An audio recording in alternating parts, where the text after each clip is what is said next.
तो सभी स्टूडेंटों का इस ऑनलाइन क्लास में स्वागत है।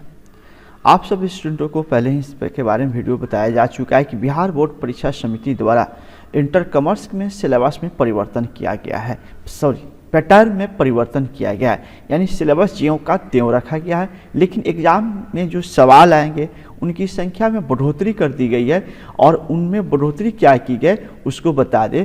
जैसे आप इसमें देख सकते हैं कि जो अकाउंटेंसी का आज मैं मॉडल ऑफिशियल मॉडल लेकर आया हूं, जो बिहार बोर्ड के साइट पर मॉडल रखा गया है कि आपको बताया गया है कि इस तरह का एग्ज़ाम होगा, यानी 3 घंटा 15 मिनट का ही एग्ज़ाम होगा। पहले भी 3 घंटा 15 का ही होता था। 100 नंबर होगा। अब यहाँ थोड़ा समझ लेंगे, यहाँ 100 ऑब्जेक्टिव दिया है।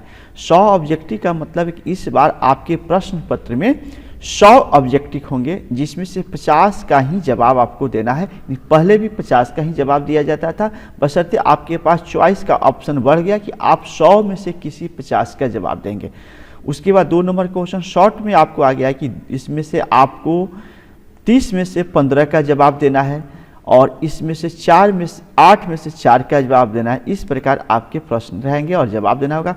तो चलिए हम आज बात करेंगे स्पेशल ऑब्जेक्टिव की तरफ चल रहे हैं। ऑब्जेक्टिव के कंडीशन को समझेंगे, ऑब्जेक्टिव को कंडीशन को समझेंगे कि ऑब्जेक्टिव में क्या कह रहा है, कैसे कर रहा है। तो उन चीज़ों को ध्यान से समझने के लिए हमारे पास विकल्प है, उसको चीज़ को सुनेंगे। जैसे मेरे पास जो विकल्प अभी है कि आपका जो पहला प्रश्न इसमें दिया हुआ 12 इंस्ट्रक्शन जो आप पढ़ लीजिएगा। मेरे पास जो पहला प्रश्न स्क्रीन पर दिख रहा है उसमें सबसे पहला प्रश्न है 1 नंबर, जो सवाल के रूप में आपके मॉडल पेपर होगा। बिहार बोर्ड परीक्षा समिति के ओरिजिनल वेबसाइट पर यह सवाल अपलोड किया गया है। उसके हम आंसर आपको समझाते हैं, क्योंकि आंसर तो बहुत जगह मिल जाती है, लेकिन आंसर किस कारण से होता है ये समझना थोड़ा स्टूडेंट के लिए ज़्यादा जरूरी होता है। क्योंकि जब तक आंसर हम जब समझ लेंगे तो निश्चित रूप से हम चीज़ को समझ पाएंगे, तो ये याद भी रहेगा। एग्जाम में अगर पूछ देता है तो बन भी जाएगा। तो सबसे पहले पूंजीगत प्रकृति की सभी प्राप्तियों के दिखाए। ये नॉन प्रॉफिट ऑर्गेनाइजेशन चैप्टर से सवाल है। पूंजीगत प्राप्ति, पूंजीगत प्राप्ति मतलब यह कह रहा है कि और receipt of capital nature are shown. Writer कह रहा है कि जो मतलब पूंजीगत प्रकृति के आइटम उसको कहाँ दिखाया जाएगा, तो उसको बैलेंस शीट में दिखाया जाता है, यानी बी नंबर ऑप्शन इसका पूरा राइट होगा। कोई भी पूंजीगत प्रकृति का आइटम हो, कैपिटल नेचर का आइटम हो, उसको बैलेंस शीट में दिखाया जाता है। इसलिए हिंदी इंग्लिश दोनों पर क्वेश्चन है, इसलिए आप जो बच्चे हिंदी नहीं समझ पाए इंग्लिश दोनों किया गया है, इसलिए दोनों को समझेंगे। नेक्स्ट जो प्रश्न हमारे पास है उसको देखेंगे 2 नंबर, 2 नंबर सवाल 1 मिनट 2 नंबर। चलिए 2 नंबर में दिया है आदत चंदे को दिखाया जाता है। चंदा एक मतलब नॉन प्रॉफिट ऑर्गेनाइजेशन का क्वेश्चन है। चंदा हम लोग संस्था जो चलाते हैं हम लोग चंदा से ही चलाते हैं। अगर चंदा बाकी है तो हम लोग के लिए क्या हो सकता है वो पूछ रहा है, कहाँ दिखाया जा सकता है। तो नॉन प्रॉफिट ऑर्गेनाइजेशन अगर आप अच्छे ढंग से पढ़े होंगे तो निश्चित रूप से इसका आंसर आपके पास होना चाहिए। चलिए कोई बात नहीं है।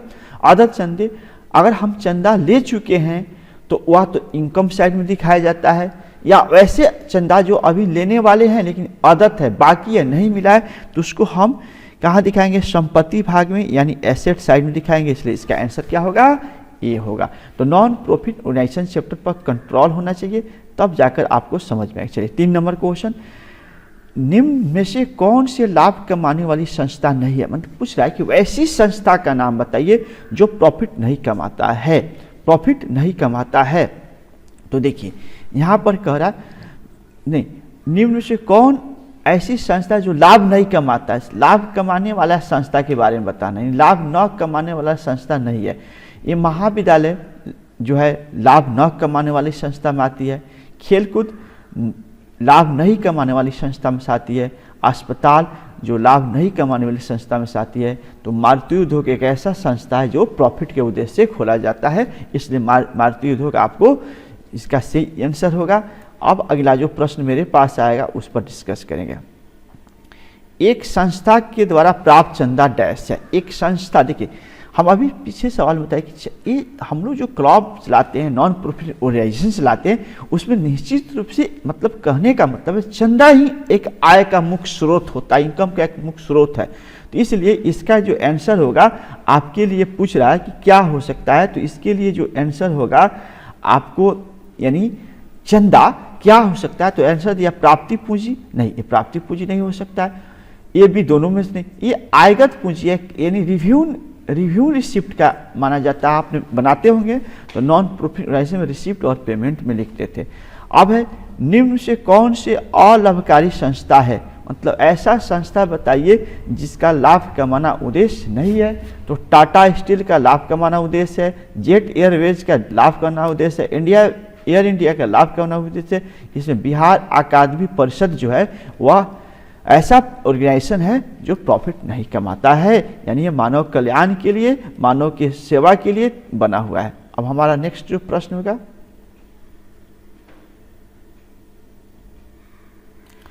एक क्लब द्वारा प्राप्ति आजीवन शुल्क। देखिए एक क्लब द्वारा प्राप्ति आजीवन शुल्क मतलब जीवन में एक बार कोई देने वाला या कोई लेने वाला होता है। तो ऐसे चीज़ों को हम लोग क्या करते हैं, ऐसे चीज़ों के बारे में थोड़ा सा समझिए कि बार बार मिलने वाला नेचर नहीं है, तो बार बार मिलने वाला नेचर नहीं है, तो यहाँ पर हम लोग के लिए क्या हो जाएगा, पूंजीगत प्राकृतिक हो जाएगा, पूंजीगत प्रकृति का हो जाएगा, और जो बार बार मिलता है वो आयगत प्रकृति का होता है। तो याद रखेंगे स्टूडेंट कि अगर आयगत प्राप्ति कब मानेंगे, जो बार बार मिलता है, एक बार मिलने वाला कोई भी शुल्क हो तो पूंजीगत प्राप्ति का होगा, यानी कैपिटल रिसिप्ट होगा, इसलिए इसका बी होगा। चलिए अगला जो प्रश्न हमारे स्क्रीन पर आएंगे, अब देखेंगे उसको गौर से। 7 नंबर स्क्रीन पर क्वेश्चन है, गैर व्यापारिक संस्था के देय पर संपत्तियों की अधिकार को क्या कहते हैं। देखिए यह जो हम लोग बनाते हैं, the excess of asset over the liability non trading कॉर्नर क्या कहा जाता है, तो इसको कैपिटल फंड कहा जाता है। जब हम बैलेंस शीट बनाएंगे और बैलेंस शीट में एसेट का मात्रा ज़्यादा आ जाएगा, इधर का मात्रा कम आ जाएगा, इधर जो बैलेंस फिगर आता है इसको कैपिटल फंड के नाम से हम लोग जानते हैं। ठीक है, अब अगला क्वेश्चन है, चालू वर्ष के दौरान अग्रिम चंदा प्राप्त। देखिए चालू वर्ष के समय में कोई एडवांस चंदा आपको दे दे, चालू वर्ष में आपको कोई चंदा एडवांस दे, तो पूछ रहा है क्या हो सकता है। तो देखिए ये बहुत बड़ी चीज़ है कि हम लोग क्लब चलाते हैं, चंदा सिंह चलाते हैं, लेकिन एडवांस कोई चंदा दे देता है तो उसका उद्देश्य, चंदा देने का उद्देश्य था कि हम उस मंदिर में, उस ट्रस्टी में, उस संस्था में कुछ ना कुछ काम कराए। जब एडवांस चंदा होगा तो उसका आंसर आपके पास हो जाएगा डी होगा। इस प्रकार सॉरी 1 मिनट, तो इस 1 मिनट और देख लेंगे। 8 चालू वर्ष के दौरान अग्रिम चंदे को क्या कहा जाता है, तो इसमें इसका हो जाएगा दी, दायित्व हो जाएगा। चलिए इसके बाद हमारे पास नेक्स्ट क्वेश्चन है 9 नंबर जो क्वेश्चन है उसको देखेंगे।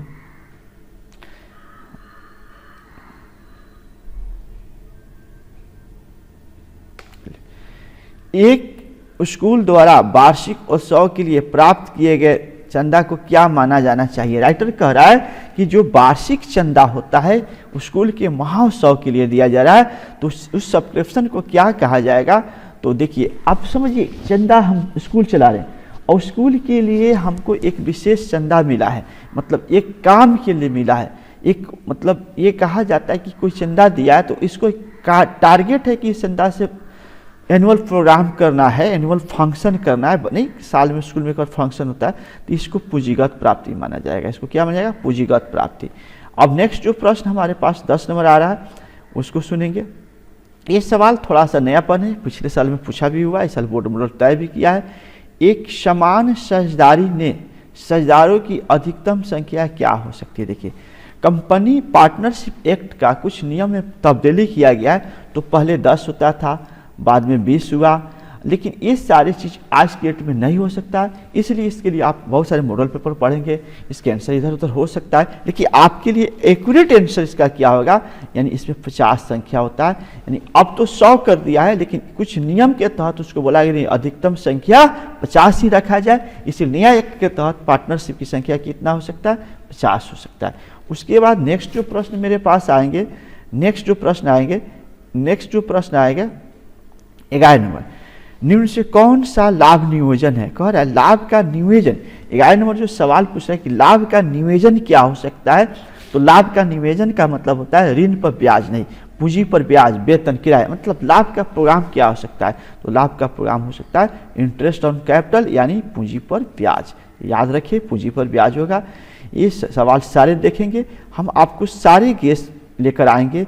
ये बोर्ड मॉडल जो 100 सेट किया उसके अलावा हम 240 क्वेश्चन आपके पास ऑब्जेक्टिव लेके आएंगे इसी सोर्स के माध्यम से, तो इसलिए बने रहेंगे और लास्ट तक वीडियो देखेंगे। 140 और बोर्ड मॉडल 100, इन 340 क्वेश्चन आप देख लेते तो मेरा पूर्ण विश्वास है, पूर्ण भरोसा दिला रहा हूँ कि आपका 100% अकाउंट का ऑब्जेक्टिव मैच करेगा। इस लाइव क्लास और वीडियो में बोल रहा हूँ, ठीक है। चलिए, साझेदार का चालू खाता बनाया जाता है जब साझेदार की पूंजी रखी जाती है। क्या? देखिए, चालू खाता पार्टनरशिप में 2 अकाउंट बनता है, कैपिटल अकाउंट बनता है, एक करंट बनता है।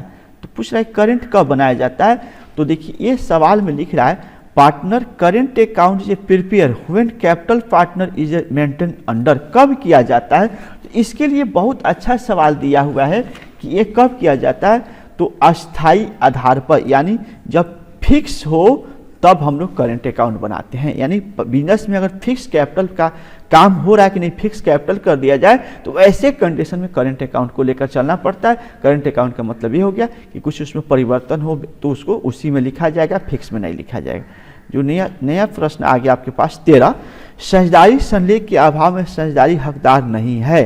देखिए, और कह रहा है कि पार्टनरशिप डीड, देखिए ये पार्टनरशिप जो डीड होता है इंग्लिश में इसको बोला जाता है, पार्टनरशिप डीड के अभाव में साझेदारी हकदार नहीं है। किस चीज मतलब कोई पार्टनरशिप बनाने से कोई नियम ही नहीं बनाया गया, तो वैसे केस में क्या करना पड़ेगा? तो क्या वेतन पाने का अधिकार है? नहीं। कमीशन पाने का अधिकार नहीं। पूंजी पर ब्याज नहीं। उपयुक्त सभी, यानी कुछ भी हकदार नहीं है, डीड नहीं बनती है, तो इसका उपयुक्त सभी आंसर होगा। अब बात करते हैं 14 नंबर। 14 नंबर में दिख रहा है सवाल, आप गौर से देखेंगे 14 नंबर, यदि समान मासिक राशि प्रत्येक माह के शुरू में आहरण की जाती है, प्रत्येक माह के शुरू में, देखिए यह सुपर प्रॉफिट एक मेथड है जिसको याद रख लेंगे, क्योंकि इस बार आप लोगों के साथ थोड़ी सी अन्याय हुई है, टाइम कम मिला है, इसलिए इसमें कुछ थोड़ा सा बच्चे याद भी करके जाएंगे। अगर समान मासिक राशि प्रत्येक वर्ष के शुरू में दिया जाए तो कौन से समय ध्यान में? तो 6.5% याद रखेंगे।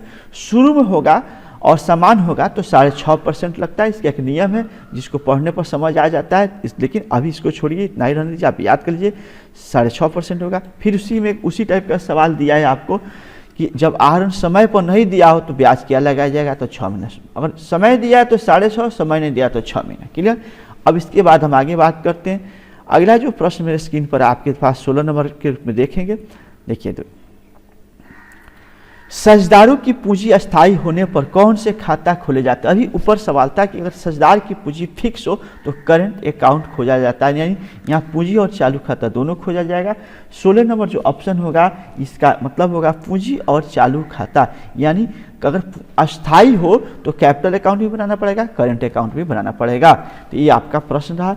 उसके बाद आपके लिए नेक्स्ट जो 17 नंबर है, साझेदार के आहरण पर ब्याज, माने जो साझेदार के आहरण पर ब्याज लगता है वो क्या हो सकता है? तो व्यवसाय के लिए हानि नहीं, साझेदार के लिए लाभ नहीं, बैंक के लिए हानि नहीं, व्यवसाय के लिए लाभ, यानी बी नंबर ऑप्शन होगा, व्यवसाय के लिए लाभ, यानी ये सही होगा आंसर इसका। चलिए, परिवर्तनशील पूंजी खाते को क्रिएट किया जाता है, परिवर्तनशील पूंजी खाते को क्रिएट किया जाता है। राइटर कह रहा है कि बताइए क्या परिवर्तनशील पूंजी को खाते को क्रिएट किया जाता है? यानी बहुत अच्छा ऑप्शन आपके पास दिया हुआ है, इसको गौर से सुनेंगे। जो 18 नंबर सवाल के रूप में आप में ये आपके लिए बहुत जरूरी है। तो कह रहा है कि क्या परिवर्तनशील पूंजी मतलब में क्रिएट किया जाता है? तो पूंजी पर ब्याज से ये भी किया जाता है, साझेदार के परिश्रम से ये भी किया जाता है। ठीक है, तो यहाँ गौर से देखेंगे, ये भी किया जाता है। तो ये आपके लिए हो गया, यानी उपयुक्त सभी हो जाएंगे, उपयुक्त सभी हो जाएंगे, उपयुक्त सभी हो जाएंगे। अब उसके बाद नया जो प्रश्न हमारे साथ है, साझेदारी अनुबंध में परिवर्तन का परिणाम, साझेदारी अनुबंध में परिवर्तन का परिणाम। कह रहा है कि अगर साझेदारी अनुबंध में किसी तरह के एग्रीमेंट में चेंजिंग हो रहा है, change in the partnership agreement in the result, साझेदारी अनुबंध में परिवर्तन का परिणाम क्या हो सकता है? तो फर्म का पुनर्गठन पूछ रहा है, फर्म का पुनर्गठन पूछ रहा है, फर्म का समापन नहीं हो सकता है, फर्म का एकीकरण नहीं हो सकता है, यानी इसमें फर्म का पुनर्गठन होगा। ये रिकंस्ट्रक्ट ऑफ पार्टनरशिप ऑफ पढ़ा, तो उसी से कहानी इसका है। अगला जो क्वेश्चन है मैथ के रूप में ऑब्जेक्टिव पेश किया है। चलिए 20 नंबर, 3 साझेदार की बराबर लाभ कौन बराबर हो सकता है? तो देखिए ये जो डिफरेंस ही बराबर नहीं हो सकता है, ये भी डिफरेंस है, ये भी नीचा वाला देख लेंगे डिफरेंस है, ये भी ये नहीं, ये इसमें 3 3 3 ये है, ये आपका सी नंबर ऑप्शन इसका राइट हो जाएगा। बराबर कर रहा है, रेशियो बराबर कर देंगे, जो 1:1 में आ जाएगा वो बराबर है।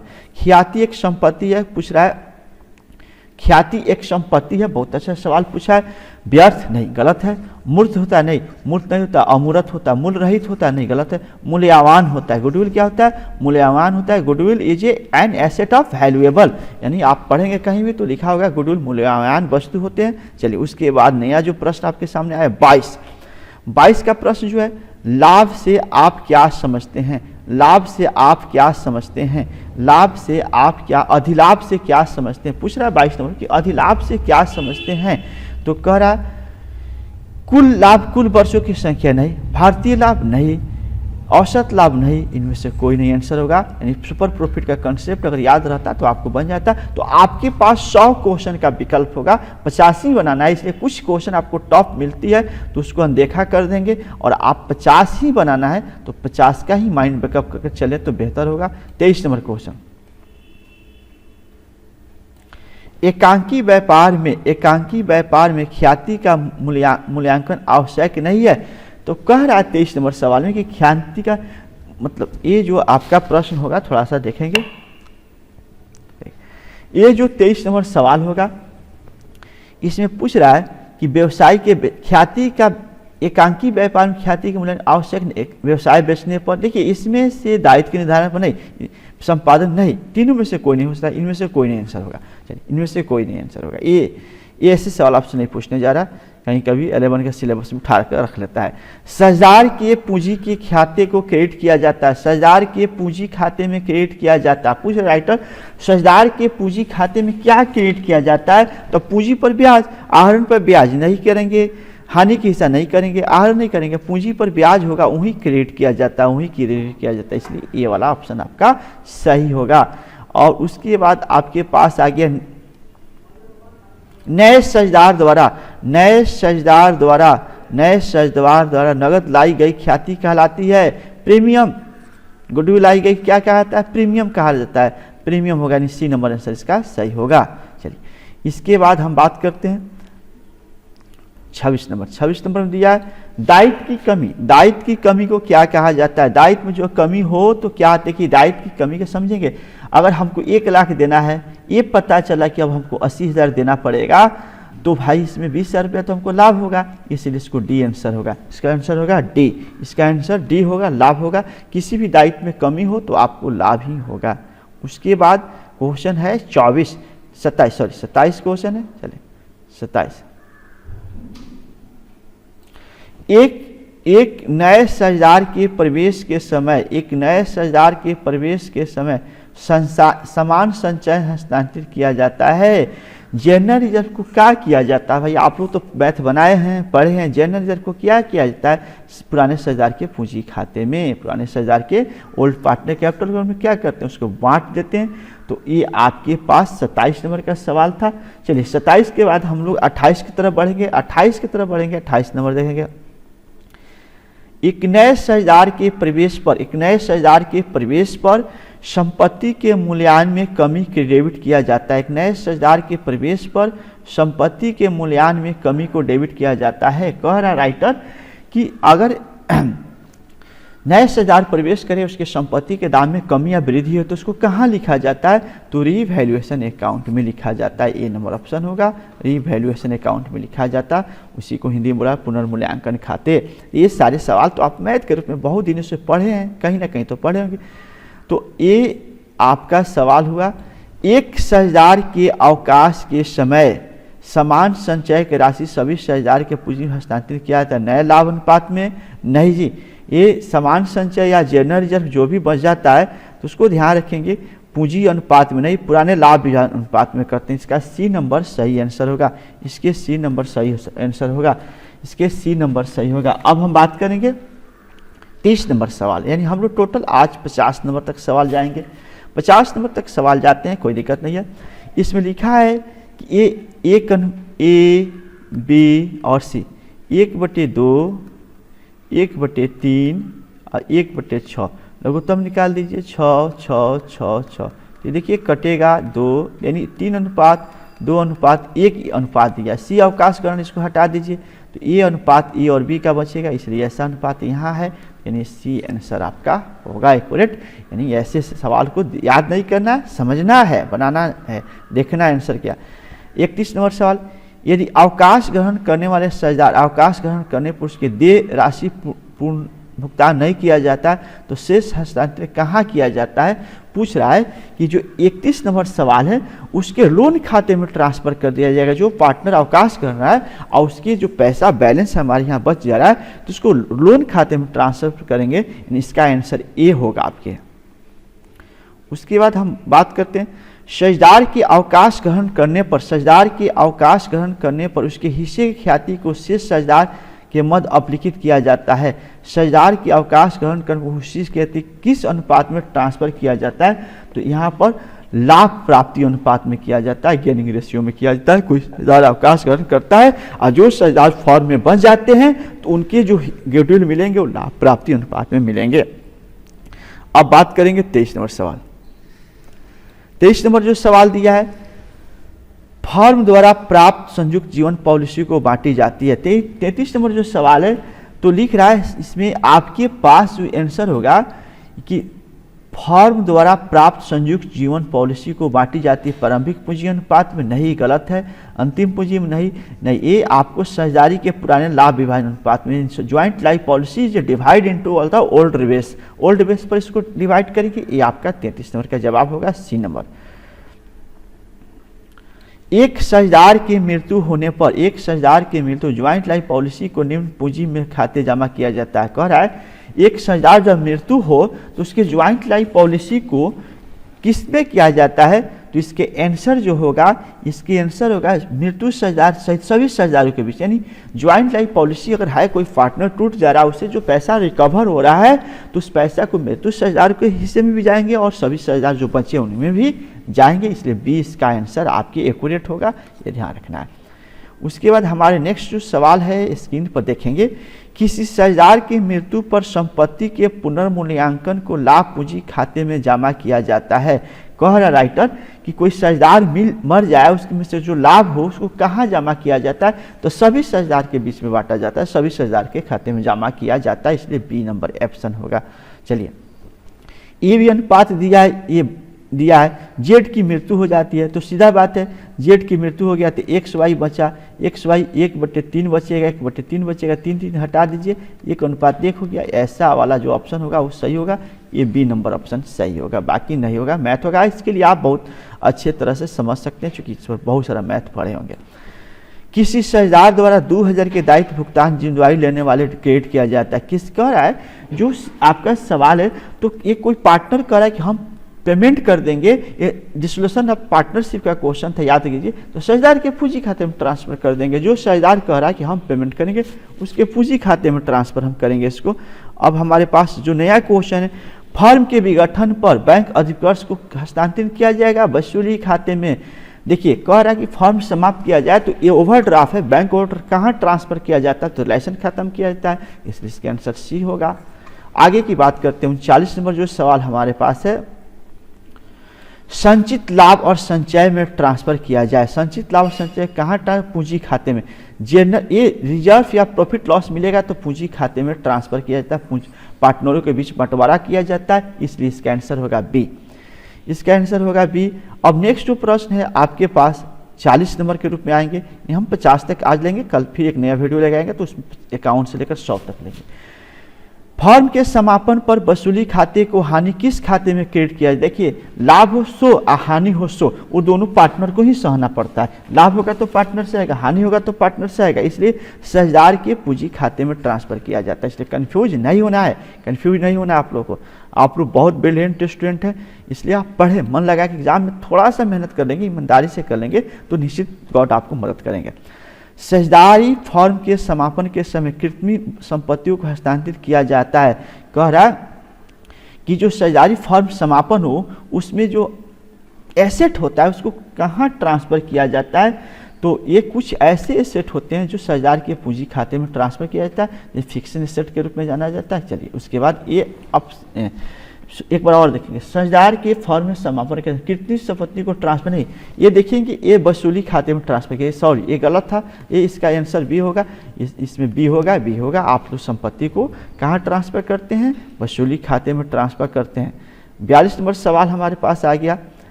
तो 42 नंबर सवाल में लिखा है फॉर्म के समापन पर सबसे अंत में कौन से खाता बनाया जाता है, तो बैंक अकाउंट, रोकड़ या बैंक अकाउंट ये बनाया जाता है। सी नंबर में रोकड़ या बैंक अंत में ही ना हम लोग बनाते हैं। चलिए उसके बाद 43 नंबर, यदि फॉर्म में कुल संपत्ति इतना है और बाह्य लेनदार इतना है तो साझेदार की पूंजी राशि क्या होगा, तो इसमें से घटा दीजिए और 2,80,000 आएगा, ये आपका उस दोनों पार्टनर का पूंजी होगा, तीनों पार्टनर का पूंजी होगा। यानी अब पार्टनर का पार्टिकुलर पूंजी नहीं तय कर सकते, पार्टनर का पूंजी वही होगा। चलिए उसके बाद हम 44 नंबर सवाल पर बात करेंगे। 44 नंबर सवाल, फॉर्म के विघटन पर साझेदार के ऋण खाते को ट्रांसफर करेंगे। फॉर्म के विघटन पर साझेदार को ऋण खाते को ट्रांसफर करेंगे, तो ये कह रहा है राइटर 44 नंबर जो सवाल है, 44 नंबर सवाल अपने आप में बहुत अच्छा सवाल दिया न, इसमें वसूली खाते में नहीं, बैंक खाते, चालू खाते में नहीं, सर नहीं, इसको बैंक में ट्रांसफर किया जाता है। जो ऑप्शन नहीं दिया था इसलिए इनसे कोई नहीं ऑप्शन आ जाएंगे।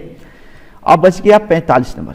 45 नंबर, न्यायालय द्वारा साझेदारी दिवालिया घोषित होने पर फर्म क्या, न्यायालय द्वारा एक साझेदार को दिवालिया घोषित किया जाना फर्म को किस प्रकार के समापन, तो न्यायालय द्वारा अनिवार्य समापन, यानी कोई कोर्ट कह दिए कि फर्म को समाप्त करना है तो अनिवार्य समापन करना पड़ेगा। इसलिए ऐसे सवाल आप में नहीं आने जा रही है। कुछ सवाल जो हम देख रहे हैं कि इसमें थोड़ा सा आगे चला गया है, कोई बात नहीं, बिहार बोर्ड अपना तरीका बता दिया कि हम इस तरह का पूछ सकते हैं, उस तरह का तैयार होइए। 10 रुपया ऑनस 12 रुपया पर जारी किया गया, इसे क्या कहते हैं, जो 2 रुपया ज़्यादा हो गया अधिमूल्य कहते हैं, यानी प्रीमियम कहते हैं, यहाँ पर अधिमूल्य के रूप में दिया है, यानी बी नंबर ऑप्शन इसका सही होगा। अब मेरे पास 47 नंबर सवाल आएंगे। अंशों के निर्गमन पर अधिलाभ का उपयोग किया जाता है। अंशों के निर्गमन पर जो प्रीमियम मिलती है उसको क्या यूज करते हैं, तो उसका यूज हम लोग बोनस के रूप में कर लेते हैं। किसी को बोनस देना होता है तो उस पैसा को प्रयोग करते हैं। अब उसके बाद मेरा नेक्स्ट जो 48 नंबर को, दायित्व की कुल राशि को सम्मिलित होता है। दायित्व का कुल राशि सम्मिलित होता है, दायित्व का कुल राशि सम्मिलित होता है किसी में, चुकता पूंजी, paid up capital, paid up जो पेड हो गया वही हम लोग को लायबिलिटी है, उतना ही शेयर होल्डर को पैसा दिया वही हम लोग का भविष्य में चुकाना पड़ेगा। अंश आवंटन खाता क्या है, अंश आवंटन खाता क्या है, अंश आवंटन खाता क्या है, पर्सनल अकाउंट है कि रियल अकाउंट है कि नॉमिनल याद है तो इसको रटा मालिए पर्सनल अकाउंट है। लास्ट 50 नंबर आज के वीडियो में रहेगा और फिर नेक्स्ट वीडियो लेके आएंगे, और इसके अलावा 240 क्वेश्चन का ऑब्जेक्टिव हम लेके आएंगे। आप वीडियो में बने रहें, देखे रहें। ये हाईटेक ज़माने की पढ़ाई हो गई, इसलिए आप मोबाइल से अगर जुड़े हुए हैं तो यूट्यूब पर जाकर मेरा चैनल को सब्सक्राइब कर लें, क्योंकि जब भी वीडियो अपलोड होगा तो आपको नोटिफिकेशन मिल जाएगा और आप उसी वक्त देखना चालू कर देंगे। अंशों के अधिमूल्य को आर्थिक चिट्ठे को किस पक्ष में दिखाया जाता है, अंशों के जो आर्थिक अधिमूल्य मिलते हैं किस पक्ष में मिलते हैं, तो लायबिलिटी साइड में दिखाते हैं। आप बैलेंस शीट बनाते हैं तो प्रीमियम लायबिलिटी साइड में दिखाते थे। तो चलिए आज के सवाल में 50 तक रखते हैं, फिर हम कल अकाउंट से लेकर 100 तक आएंगे। 100 आने के बाद फिर आपको हम 4 मॉडल सेट गेस्ट किए हैं। ये मॉडल सेट में एक में 60 रखे हैं, फिर 60 रखे हैं, फिर 60 रखे हैं, फिर 60 रखें। इस तरह आपको 240 का गेस मेरा मॉडल में है, और अपने मॉडल में इसके लिए आपको क्या करना है, वीडियो में बने रहेंगे। आपके सारे चीज़ को समस्या के समाधान अकाउंटेंसी से जुड़े मैं करने का प्रयास कर रहा हूं, और आप सीखने का प्रयास करिए। तो आज के दिन आपका शुभ मंगलमय हो। आपसे अलविदा लेता हूं और पुनः कल मुलाकात होगी। तब तक आप वीडियो देखते रहें और अपने दोस्तों को शेयर भी करें। धन्यवाद।